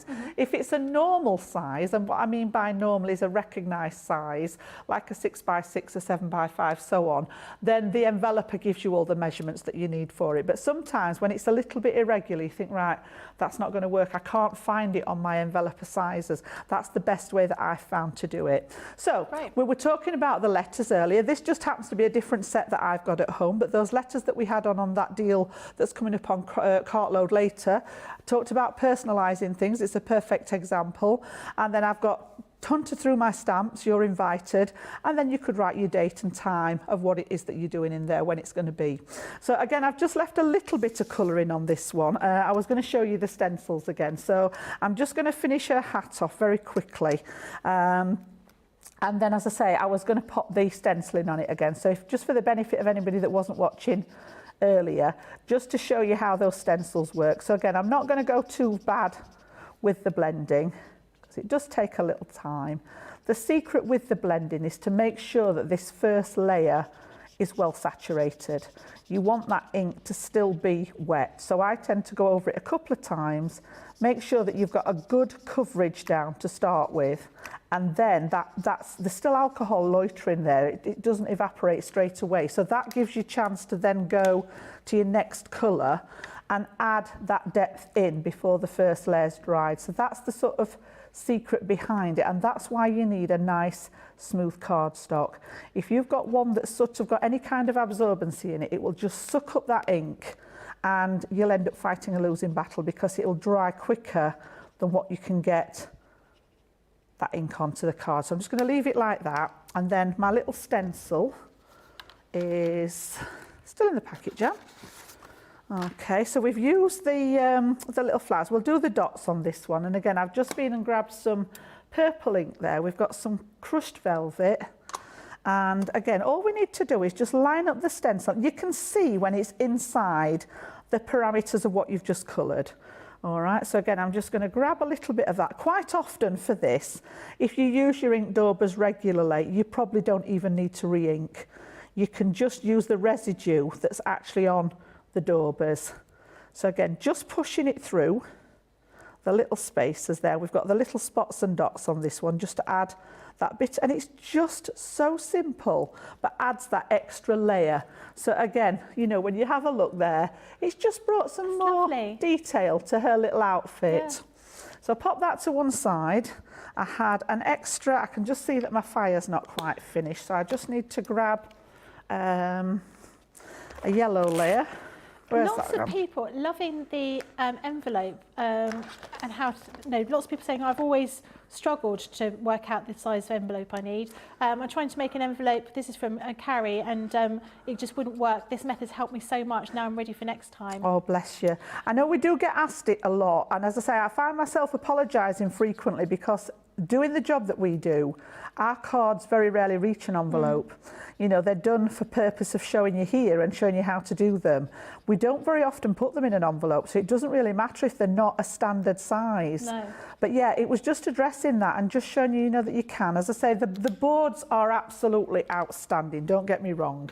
And they will cover any standard size if you do happen to have the envelope or anything like that. It was just if you'd got something that was slightly irregular in size. Kathy C says, how can you make an envelope like that if you have a domed card? A domed card, I would be making a box rather than envelope. Yeah. So I'd actually be looking at a gift box for something like that if it had any height or substance in it, yeah. If you're doing a domed card and you're putting it in a box, would you put something, you know, like a wodge of card in between just to secure it as well? Yes, a little bit of bubble wrap or some rolled up tissue paper, scrunched up tissue paper, just to protect that shaping in it, yeah. And the recipient would know to take that out. It would be obvious that that needed to come out, yeah. So what I did with this, it's just worth mentioning for the stamping here, where we've got this overlaid at the front here, it's a technique called masking. So whatever you want in front here is stamped first, and that's what my little mask was. I just used sticky notes, and I've re-stamped the barbecue and cut it out, and then you cover the one that you've already stamped and then stamp the gnome, and that will automatically put him in the background. Because we've left this in place, when you take this away, the barbecue will be in front of him.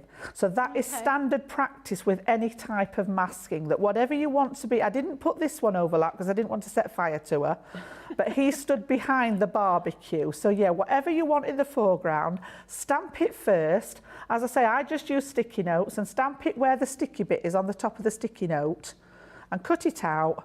And then literally I'll keep this now with the stamp set so that I don't have to do it if I want to do that same technique again. So that's my design. I just had a couple of little bits left over, which I have actually coloured in and popped the dies on ready, because he's at the barbecue, so he needs some tools to use at the barbecue. A frying spade.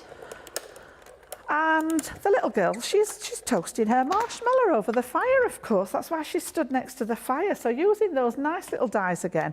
You know, they're tiny little dies, but they make such a difference. It just makes it real fun. So again, she's got her little marshmallow with her hand around it, look, and she's going to pop it towards the fire.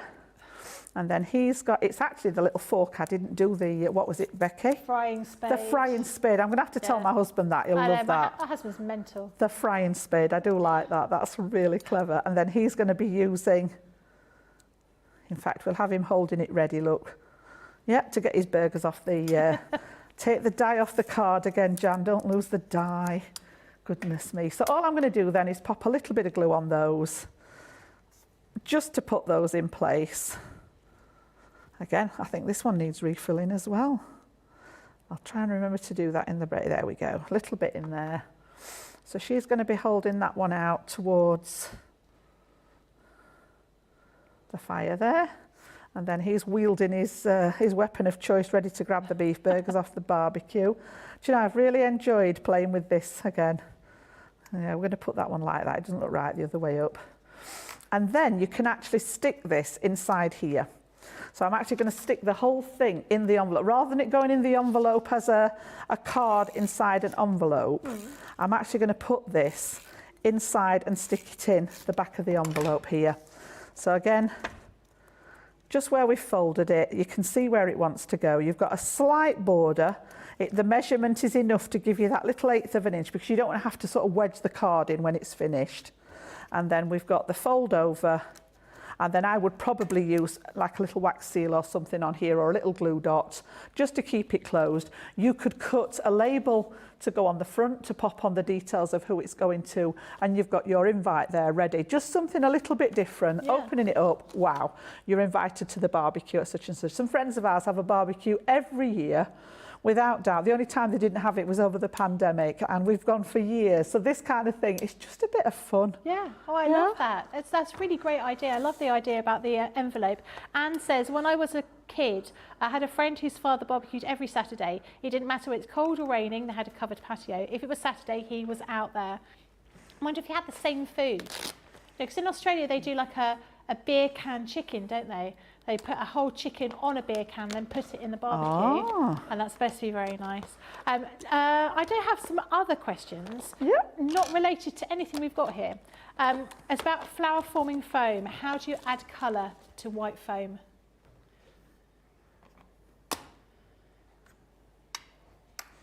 Exactly the same equipment again. Okay. So I use my little daubers because they're great for getting into the areas, whether you want to go the centre of the flower, whether you want to use the tips.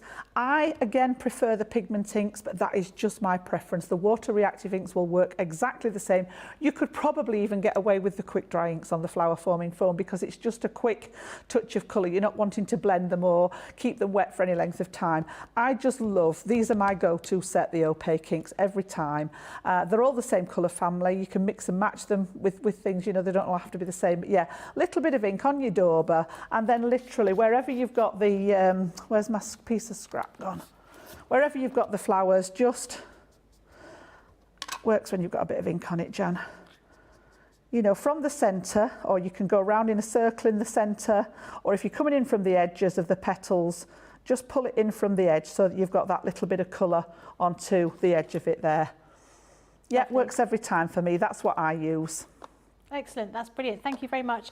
Cindy said, I've heard if you clean your stamp on the new stamp cleaning pad, it will also prime your new stamps. Is that true?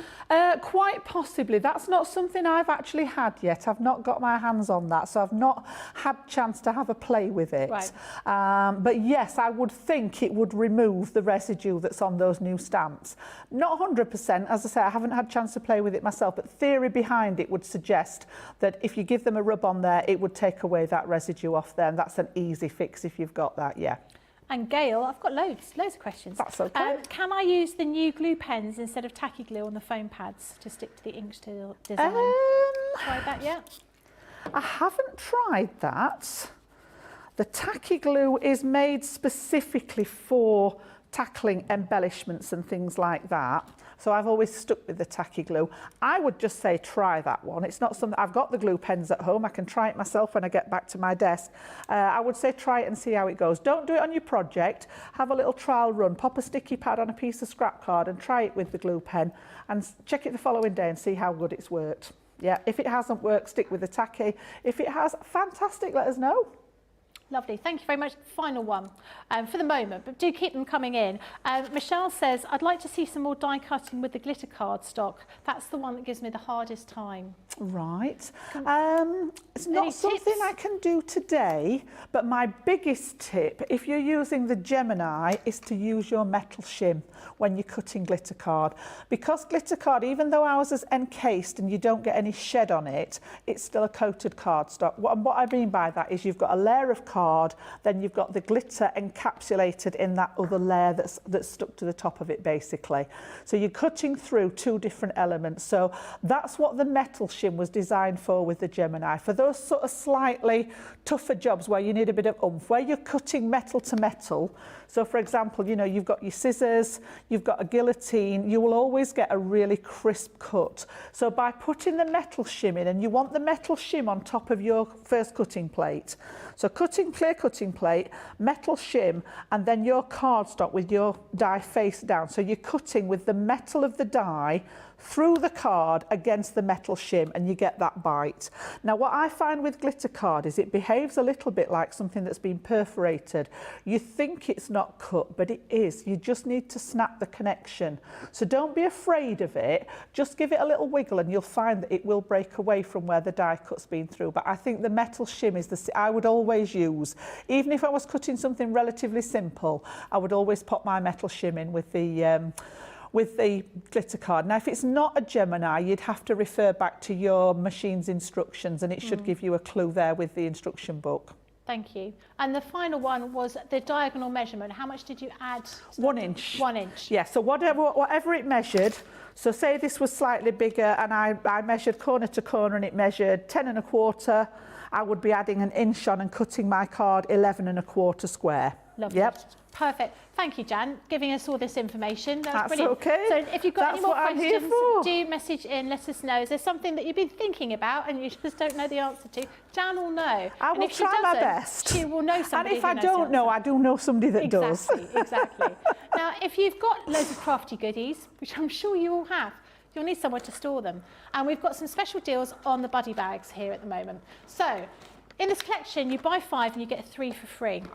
This first one is Leanne, which is quite a large one here. This would be big enough for knitting needles, as long as they're not particularly long. You could fit your threads in here. You can fit your rulers in here as well. So this is quite a large one here.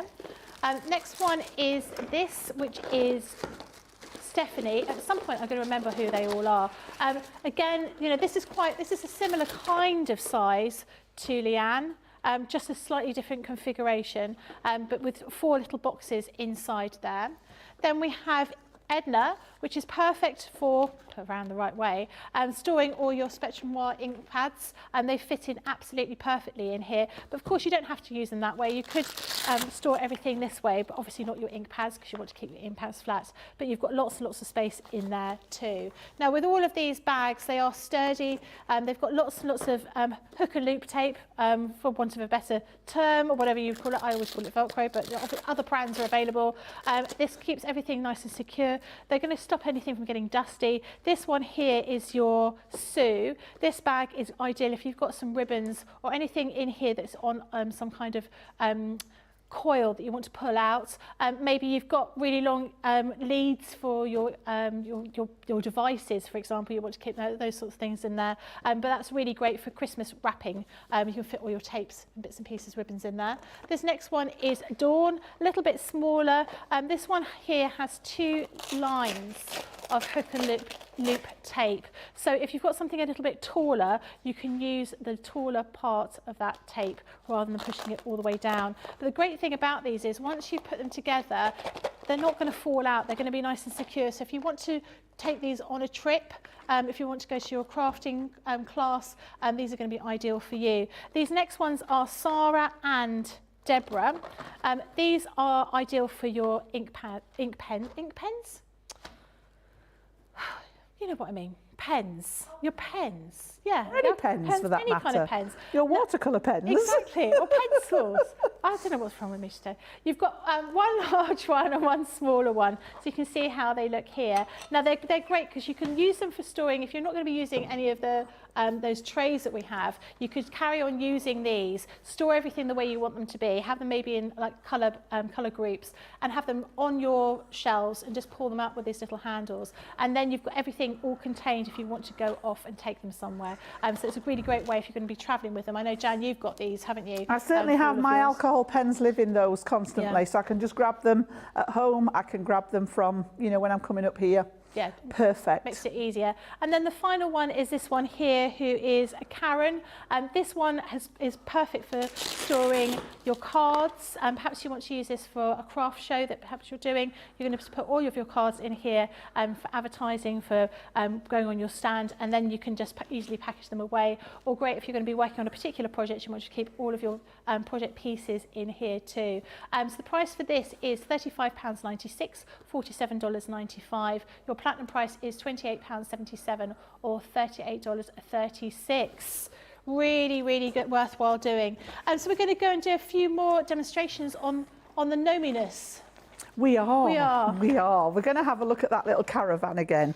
I know we had a look at this earlier this morning, even wake up call, but I just think this is sort of, for me, this is like the focal point of the whole collection here. So you've got the little gnomes to do the storytelling, but this is the little gnome home. So we've got the caravan here, and again you've got the die to cut it out. You've just got the stamp this time for the caravan. So it is just a standalone stamp in this one. But inside here, because we've got the space, we've added lots and lots of extra little pieces. So you saw earlier us using the little clouds, which have been cut using this one. I've got some little blades of grass ready to use. You've got some flowers on there and the moon on there. So rather than just waste that space, I know Leanne, she will always fill it with extra embellishments that we can use. So the stamp marries up beautifully with the die and you get that gorgeous little caravan. And this is the one that I said I'd gone sort of slightly off piece, and we've gone orange. Oh, I like those colours. I just wanted a really bright vibe to this, and the colours have been taken from the paper pad because I've actually got some of that striped paper, and I just wanted to keep with that lovely bright colour scheme. So I've picked the green out, I've picked the orange out, so to stick with that. So we're going to use the caravan. So that was that one. I've also got my little gnomes at the ready. So we've got the little chap playing his guitar this time, and then we've got the little girl there as well. I've stamped out the little flower pot again and the wheelbarrow. And again, just to show you a different way of using them, instead of using them on a card base, I've actually gone and rooted through my, my stash and pulled out, we did a while ago, the pop-up box die, which folds flat. So as long as you're working in the perimeters of that shape, you can fold it flat. But when we fold all these back and stand it up, you've got that system in there that you may be familiar with for adding things into the pop-up box. So I've started decorating. I've popped some of the mats and layers around the outside of the box using that green pattern card, pattern paper from the paper pad. And I've also made some mats and layers to go around the front. Now the little strips here are also part of the pad. You've got a piece of the paper's got lots of little border strips on. So, you know, again, use it however you wish. You might not even use it in conjunction with this collection. You know, there might be a particular paper in there that you think works great for another project. So mix and match. But what I've done is I've created the mats and layers for these. I've stamped out one of the sentiments from that sentiment set. And we've got Home Sweet Gnome on here because the caravan's making an appearance. And then I'm just going to tilt it this way, and we've got one final piece to go on this side. So what I've done then is I've been in my scrap pack. I keep all the offcuts of my acetate, and I keep them in a little scrap pack. I keep the acetate and the vellum together. And I've just taken some of the scraps and I've cut them into very, very fine strips. So I've got a slightly thicker one and some thinner ones. Doesn't matter what size they are, you can just see them. They're not easy. It's not the best thing to show you on TV, is it? You can see them there. And it's just ordinary acetate? Just acetate, yeah. Any acetate you've got lying around. If you don't have acetate, like I say, you can use packaging from things. So I just wanted to, you can even use cardstock. It doesn't have to be acetate. The principle behind this is that we're going to take some of these strips and stick, and what I've done is I've backed all my pieces this time because this is going to be a bit more of a standalone project and they're not going to be stuck onto anything. I've done the colouring on the Nina cardstock, cut it out with the die, and then I've just cut a plain die. I just happen to have some scrap craft card lying around from making the mats and layers for this one. So I've just used the craft card, and they're all backed onto exactly, because it's die cut, you know that they're going to match up, and it just gives them a little bit more substance for doing this with. And then what we're going to do is we're going to pop the strip, and I'm going to put a couple on the caravan with it being a slightly bigger piece. And then these then will stick inside the box so that you've got that pop-up element. So all I'm going to do is pop a little bit of the tape pen, which is strong enough to do what I want it to do here. Pop some of the acetate on the back there, and then I tend to give it a good burnish to make sure that that glue has bonded. And then I'm going to put another one, because that's quite a big piece. I'm going to put another one on the other side there. And again, make sure that you've got a good bond with it. And then decide whereabouts you want it. So if I lay this flat like this, you can see here that I'm going to slot it down. I don't want it to be too high up because I've got the little branch there. This was the one that the swing was attached to. Yeah. And all I've done is just snip the swing away from it. So you can see here we had that lovely branch. We used it on that second card here with the swing attached to it. All I've done is just snip the swing out. You can see here where it should have been. So I just wanted the branch for this one to go as a feature across the back. And then I'm going to stick this one so that it's sort of in the back here. So all I want to do now then is pop a little bit of the glue. If I work on here, you can see what I'm doing just below the caravan. I'm going to add a little bit more of the glue.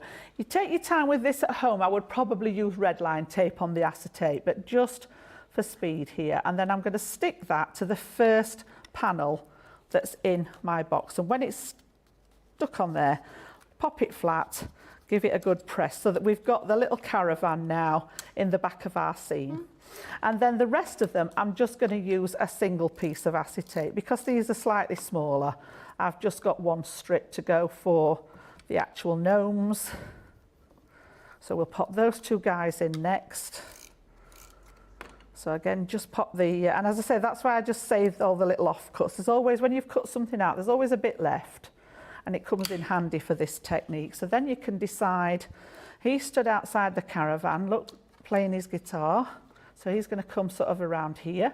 So this time I'm going to put glue just across the bottom of him and onto the acetate again so that he can stick in that next layer just there. Okay, and I'll press them all down in a second, and then we can position whereabouts we've got the little girl. She's going to come in the next one. So again, just eyeballing where we need the glue and pop that one so that she's not too high up. I don't want her to be taller than the caravan. And again, you know, when you've got them in place, give it a good press down. Now you can carry on with the accessories in the front here. I think we'll pop those in there. And I'm not going to bother with the acetate. I'm just going to stick this one straight to the front of the here. Or you can even stick them behind the front of the box. Okay. And then I think I might pop the little wheelbarrow maybe just to one side here, or I might pop it, yeah, I was planning on popping that at the front there. So again, I've got a couple of foam pads on that one, and I'm going to put that one on here. And again, I've got some of those little bits of grass. We'll just pop one of those. I just think it sort of anchors things then, instead of it looking as if things are I totally agree with you. It floating makes a about. massive difference for something very small. Yeah. But that finishing touch really does finish it off properly. And again, you know, you can do a lot more layers than this. I've just kept it fairly basic. It folds flat. So if you're wanting to make an envelope, use the technique that we've just done. If it's a random size, make a box to pop it in. But then you might want to pop a little instruction in for the recipient. But you can see there then that we've just got, again, something different with them rather than a card. And then I like to put a full piece on the back to strengthen it. And I've just used another one of the sentiments. And this is where I'd write a message if I was going to send this to somebody, maybe attach a little gift card at the bottom, something like that. But you've just got a nice little standalone piece that's just a bit different to making a card, using things that you may have already got. You know, if you've got that die in your stash that creates the box. Having said that, you don't need a die to make it, but boy, it makes it so much easier. It takes all the measuring aspect out of it. Oh, I love that. I absolutely love that. Loads of people saying how much they like that. Wendy, I love this. Eleanor, I love making these pop-up boxes. Kathy C, the gnomes are so cute. Alison says, would you use a metal shim when cutting acetate? Now then, the secret with the acetate, and this again is just my personal experience. One of my colleagues may tell you slightly different that they found. My personal experience, I always put a piece of cardstock in with my acetate. So it means that you're going to get two of the same shape, but that I'm willing to do that. Again, it can be scrap card, it doesn't have to be your best card, but I find that you get a nice bite with it if you're cutting through the acetate and the card at the same time. And again, you might find that you just need to break that connection like with the glitter card. As I say, it's almost like something that's been perforated where you have to just finish the snap, and I find that that works every time for me with the card underneath it. Fantastic, thank you very much. Right, we're going to go for a quick break, grab a cup of tea, and we'll see you in a couple of moments. Welcome to Crafters TV. With more than 35 hours of live shows each week, it's your home for all things craft. So, join our family of craft experts with live tutorials and demonstrations every day. We shine the spotlight on new and innovative crafting products here on Crafters TV.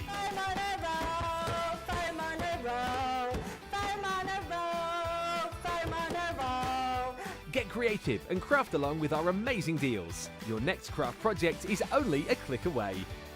Tune in live 7 days a week or watch on catch up at crafterscompanion.com, Facebook or our YouTube channel. You can chat to us, craft along and meet new friends in our online crafting community. you entertain us, you give us a community to talk, you know, in the chat. That wouldn't happen without you guys. It's like Crafters Companion is magical. There's magic here. You're all out of time with each other! You're not through to boot camp. Get off! There's a show for every type of crafter, from first-time dabblers to full-time makers. So, stop what you're doing and enjoy the fun here on Crafters TV.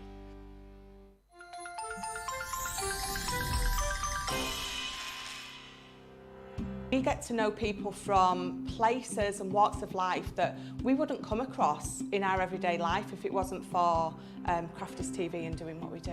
I got so many lovely comments from people when I started doing the presenting, and it was just really such a lovely feeling. And it's nice that people keep messaging in. You know, we see the same people. We know you can build up that kind of relationship with those people. So it's just the fact that people like what we do and they're pleased.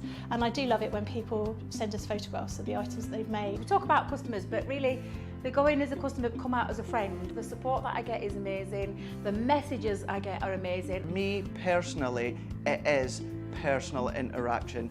I've never had the best of health. I've always been open about that with our viewers at Crafters TV. So many people are in the same situation as me health-wise. Other people have got a completely different health issues. They understand and they relate to what I'm going through, what others are going through. So whether we interact on a crafting basis or whether we interact on a health basis, a personal basis, we're all there to support one another. It is incredible. The reaction of viewers when they come to meet us is worth all of the early mornings when we have to get up for our early morning shows. Some of the customers come on as craft ambassadors and things like that, craft along with us, and being able to actually chat with them on air. I love it. I really love that connection with them. We've had lots of shows where we've done like craft alongs, especially where we've had viewers craft along with us. We had a particular viewer, Joy, who joined us once before, and she literally made me cry on air, and Joe, because the things she said about us, it really was quite humbling that there are people out there that watch us and invite us into their living rooms and really treat us like family.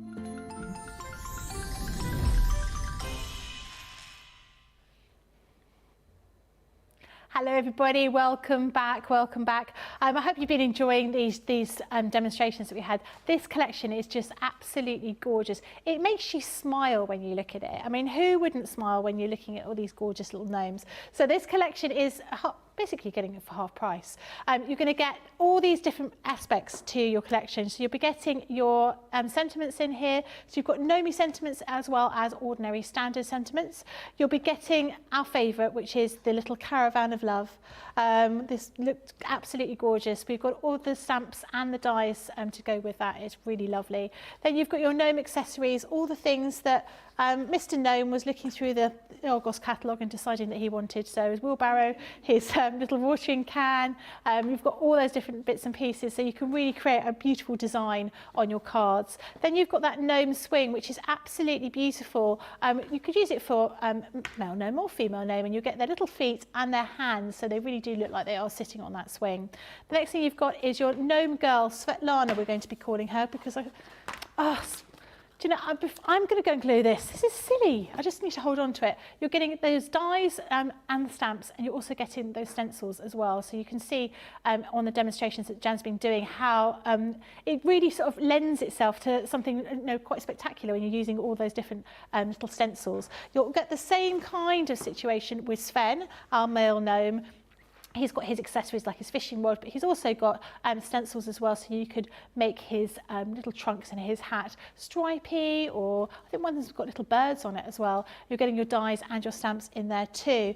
Then you're going to be getting this embossing folder and stencil sets to create those really beautiful backgrounds, and it does look spectacular when you see all those demonstrations that we've had today. And then finally you're getting your 12 by 12 paper pad with all of those really beautiful brightly coloured patterned papers, double printed. They are looking absolutely gorgeous, and those colours are going to work so well with all of those little happy little gnomes that we've got. £41.50 or $51.50. The platinum price is £33.20 or $41.20. And we're going to continue with another demo, aren't we? We've got one Final one for you. I was just doing a double check there while you were talking then, Becky, Which to make ring? sure that we'd had a look at all of it, because if you're buying a collection like that, it's my job to show you all the different pieces. So we definitely done demos with the caravan in there and bits of the elements that were in it. I've used some of the elements out of the accessories. We did the little sign, we used the picnic basket, the flowers and things, the wheelbarrow in that one. We showed you how to use the swing and pop the little girl's arms and feet in to make it look as if she's swinging. Sentiments galore there, we can use those on lots of different things. We've looked at the boy and girl gnome and how to cut them out and how to add the stenciling to them, and I did actually show you how to do the embossing folder. So I was just doing a double check that we'd done all that, and of course you've got your paper pad in there as well. Now at the top of the show I showed you this from our Rebecca on the design team, and this really did take my fancy. I just thought it was such a novel way of turning that little gnome into the bride and groom there. So I do, you know, this is not my idea. I have taken this from Becky's sample there, and I've sort of played with that. I've used the same background, I've done the colouring on the gnomes, but we're just going to make it into a piece of home decor. Now I've done this before on air where I've shown you how to make the shadow box frames. We actually did a craft along with it. I think it was, I want to say last year, and I've also done it in a demo as well. And we also sell dies that will make the frames if you prefer to use a die for this, and you can get decorative elements that go around the frame itself. But this measures 8 inches square, and then I've made my side pieces 1 inch square all the way around. This is I love this particular paper from the pad.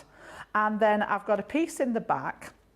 And then we had a couple of the scenes left over. So this was one of them. This was that nighttime scene. But I'm going to use the same one that Becky did. I just love that little arch. And we're going to pop this one in the back there to create that backdrop for our bride and groom. And then she'd actually use some of the larger flowers to decorate her hedgerow here. I've actually gone with some of the smaller ones and the little star, just delicately, and I've stuck those on in the background already.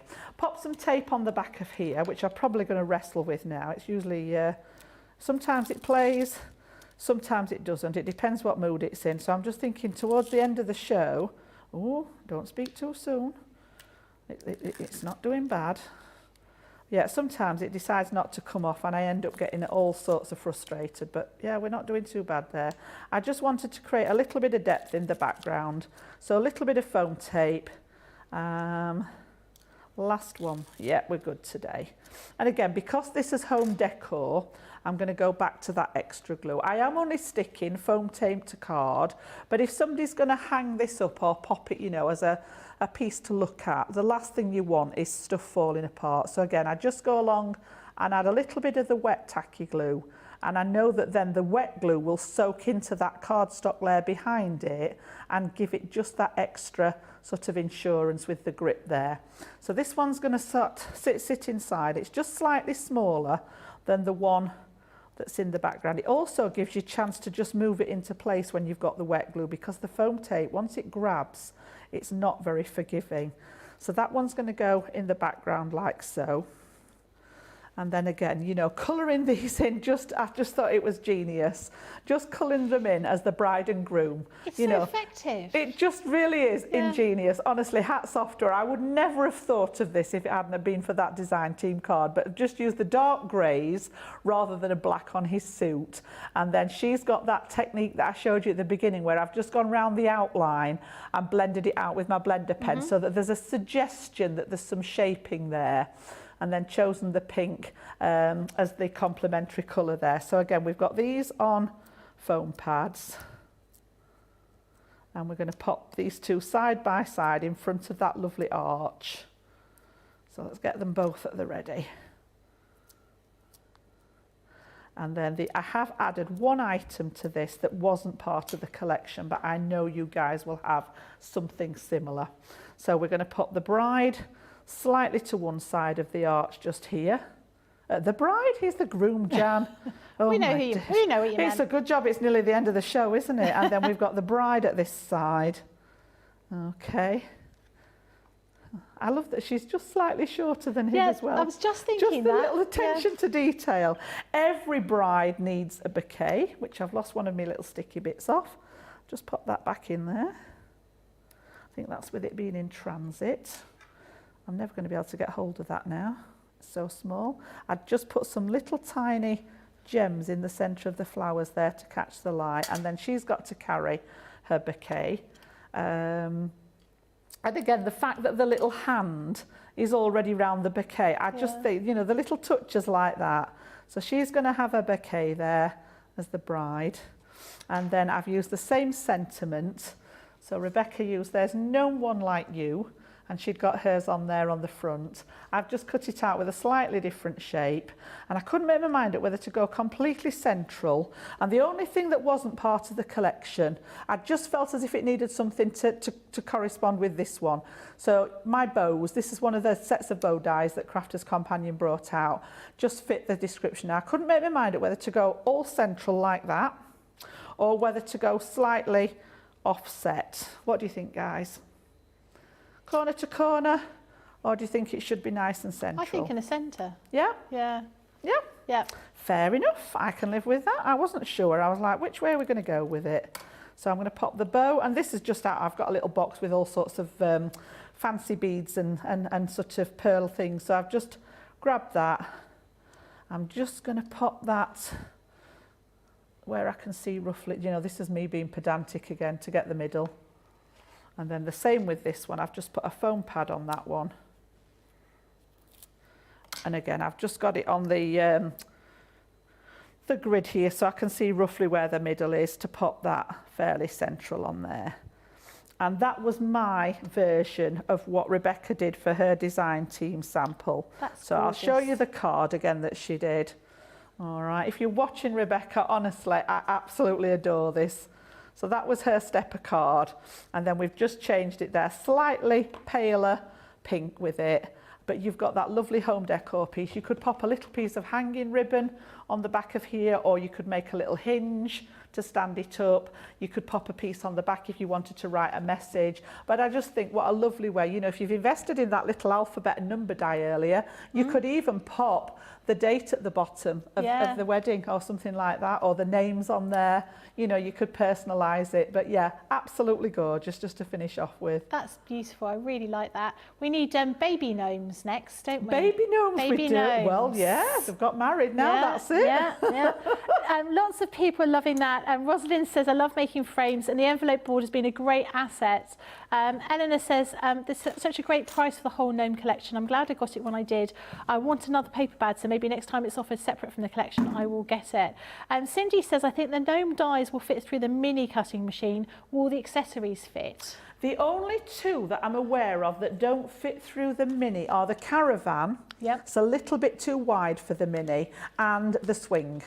Right. Okay. So if you have a look at the width of that one, it's a bit, you know, with the swing on it as well, you've got quite a substantial piece there. So I used my Gemini midi for those two, but all the other pieces fit nicely through the mini. Yeah, they play beautifully. Brilliant, that's great. We're going to do the vote in a moment because you've done so much today. Okay. But if I quickly show you again what you're going to be getting in the collection, you're going to be getting your sentiments, you'll be getting the Caravan of Love. Stand up, stand up. You're going to be getting your accessories pack. Make it sound like it's some video game, your accessories pack. You know what I mean. You're going to get the swing. You're going to get the female gnome that we're calling Svetlana.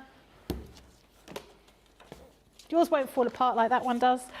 Sven is a male, her male counterpart with all of those dies, stamps and stencils in there. Then you're going to be getting that scene, which is the embossing folder and the stencils. And then finally you're getting the 12 by 12 paper pad, double-sided, with all of those beautiful papers in there. £41.50, $51.50. And Jan has made some amazing items for this demo of the show. I mean, I don't know how you're going to choose, to be honest. You could tell how much I enjoyed it, can't you? I really did enjoy playing with these. As I say, I was in my element, sat colouring away and stamping and cutting them all out. So at the top of the show then, at 2 o'clock this afternoon, we showed you how to build that embossing folder. So this has been embossed in the background. Use the stencils to add the colour. Add your, you know, whatever your story is to that and make that a gorgeous background. So that was card number 1, just as a normal 10-fold card.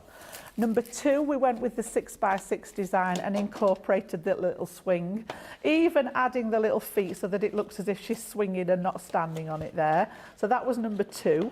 Number 3, I showed you how to make those envelopes that are any size, and we added the invite in there. So once I've arranged a date for my barbecue next year, I'll let you all know what date it's on.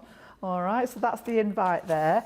Number 4, we pop them into a pop-up box with that caravan in the background there and the tree branch just to decorate the back of the box. And again, just put the stamped image on the back so that you can write a little message to the recipient on there. That was number 4. And then number 5, following Rebecca's lead, we actually got that gorgeous little bride and groom in a piece of home decor, as I say, a little ribbon on it, however you want to present it. So number 5. So 1, 2, 3, 4 or 5. Very, very difficult. Please do get your votes in. So we also do have some ink pads on the show as well. This is a collection of ink pads. You're going to be getting 15% off on these. The first one is Lagoon, which is a beautiful blue colour. Then we have Spring Meadow, which is that really bright green, which is going to go perfectly with this collection. Then we have Friars Brown. I was going to say a Friar Brown. My mum lives in a place called Friars Way. I only said Friars Way. Sounded like Howard's Way. Misty Morning, which is that grey that we've used for the clouds. Then we've got Jet Black, Anthracite. Is that right? Anthracite, grey, Green Topaz. And then finally, we've got Smoked Emerald here. So £40 or $60. Platinum price is £32 or $48 too. Tape pens, I've got them all out here, but you know, they're all the same. But you're going to buy 6 and get 2 for free. Wow. So these are your normal tape pens, and not your dotty tape pens, they're your standard ones. But you're going to get a huge amount in here. Each one is 22 metres, so you're going to be getting 8 of those tape pens. £23.94 or $41.94. Platinum price is £19.15 or $33.55. Now we do have some really great deals on the website with these 20 cartload deals with the 20 bonus points. So the £20 deals with 20 bonus points. The first one we've got here is Nature's Garden. So it's got a selection of dies in here, as well as that scene builder for the Gnomes with the embossing folder and the stencils. So £20, $20, 20 extra bonus points. Your platinum price is £16 or $16. The next one we've got is your Papercraft Discovery selection. You've got loads of bits and pieces in here. Have a look on the website for all the full details. But you've got all those embossing folders. You've got that beautiful heart-shaped die, which made some really beautiful samples that I remember having a look at when Craig was doing them, I think, a few months ago. So really great items in that one. Again, £20, $20 with your extra 20 bonus points. Your next one is your Christmas layering scenes. Beautiful designs you've got here, obviously using them for different parts of the year as well, not just for Christmas. You've got all of those in there for £20, $20 or £16, $16 with your 20 bonus points again. Your next item is your Spectrum Noir selection. So you've got your glitter markers, you've got pens, you've got an ink pad, and then you've got those fine liners as well, £20, $20, 20 bonus points. You get the deal. And next one is these alphabet numbers. These are these dies. You've got all the capital letters and the lowercase letters, as well as the ordinals. I think we decided they were called. All of those different dies, 110 dies in total, £17 or $25. Next one is your storybook die collection. So we've only got 10 of these left. So you're going to pay for that storybook die. You're getting another 3 stamps and die collections in there as well. £24.99 or $39.95. Next one we've got is that tote bag, which we saw Jan using earlier. It's like a TARDIS tote bag because you can fit so much into it. But not only do you get the tote bag, you get all these goodies to go inside. So you've got glues, you've got applicators, you've got pokey tools, you've got bone folders, you've got crimpers, and you've also got some blades as well. £32 or $44. Platinum price is £25.60 or $35.20. I'm just going to have a look to see if we have got a winner, because I haven't got my iPad. I'm having to use my phone. I still don't have a winner just yet. It's very close. Unsurprising. You can imagine who it's very close to. So we'll go to you to have a look at a few of the samples that you've got there. Yeah, we will. Let me just move that one to one side a bit. So yeah, just to have a look, these are the design team samples, so these aren't my ones, but a massive source of inspiration. We couldn't do our job without them, so I always give them a shout out. And past members, current members, they do a fantastic job in supporting us with the samples. So again, just showing you some of those ideas. So we've got paper from the paper pad here behind, and then we've created that gorgeous little scene using one of the background, again cutting into them. They don't have to be that, I think they're just under 6 inches square, about 5.5 inch square.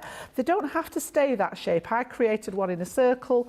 We used the one in the backdrop for that home decor piece. This one's been cut to fit the size of the card there. We've also got that gorgeous caravan, which, you know, I think that was the focal point of the whole collection there. And this one's really sweet. It's what we call a joyfold card. So when we open the front, you've got a second opening there where you've got the little fella there. He's bringing his bouquet of flowers, look, towards his girl there, and they've got their lovely little caravan home to live happily ever after in. We've got that gorgeous embossing folder there in the background. Again, if you like to create your own backgrounds, that one's a really, really pretty design there. Again, you can see by popping the green in here, this looks like shrubbery in the background before you get to the sky. So again, different interpretation. Very similar one, but using a different scene for the gnomes there, but again making it into an easel card. So just a good mix and match of those papers there from the paper pad, including a sentiment in there again. And then the last one, I really like this one. Who did this one? Let's have a little look. I think this is Linda. She's actually gone with the blue intermingled with the yellow to make it look like the sky in the background, which looks really good. So yeah, well done on that one. And then just using the little gnomes again, she's got the swing in the background, and you've got like a little stepper card there with that last one. So yeah, well done to the guys on the design team. It's as I say, we couldn't do our job without them. No, they create some fantastic designs, don't they? And we do have a winner. It is number 4. Number 4. That was the little box, wasn't it? Yeah, the little pop-up box with the caravan in there. Yes, thank you very much, guys. Lovely. It looks really, really good. There are so many different things you could do with that. And like you say, that, you know, just by using all those different aspects to that pop-up card, it makes it amazing. Do remember, you've got, today we've got this free gift. This is part of our 12 days of Craftmas. You're going to get a different gift or a different deal every day, only on orders over £20, $20 or €20. Somebody did ask, I think it was Jennifer, whether this was part of the Frosty and Bright original collection. It was. So if you have bought the original collection, you already got this in there. But it's got loads of different dies in there to create all that foliage. So you can make a tree, or you can make a little Christmas wreath if that's what you wanted to do. We're going to be back a little bit later on, aren't we? Yeah. With Cartload. We've got loads of deals. We have. We kept some up our sleeves, didn't we? We showed you, gave you a little taste of them this morning on Wake Up Call, but we've got lots more up our sleeves. So that's at 6 o'clock. Going to have a little bit of a break, I think, and desperately need a cup of coffee. Yeah. All that chatting. It's been a long day without a cup of tea, hasn't it? Yes. Yeah. I'm going to have words, I am. I am. I needed a cup of coffee there, yeah. So to start and get your lips stuck to your teeth, don't you? It's not a good look. No, not at all. Well, have a lovely break. We're going to see you in a couple of hours. Do check out the website and make sure you look at those £20, $20 deals with those 20 bonus points as well. And we'll see you in 2 hours' time.